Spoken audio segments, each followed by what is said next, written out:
Sigue ahí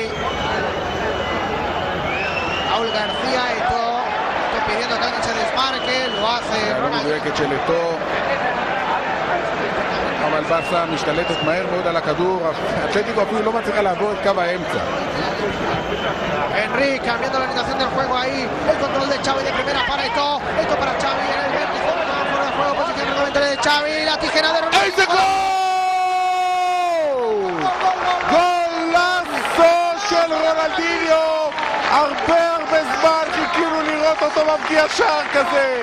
זה לא פנדל, זה לא כדור חופשי, זה גולאסו של רונלדיניו. דקה 30, ברסה 1, אתלטיקו 0. איזה גול ענק!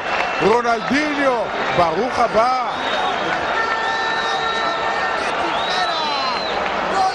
שער שמיני העונה של רונלדיניו, אחד היפים ביותר שראינו ממנו, בטח בשנה-שנתיים האחרונות. פשוט שער ענק,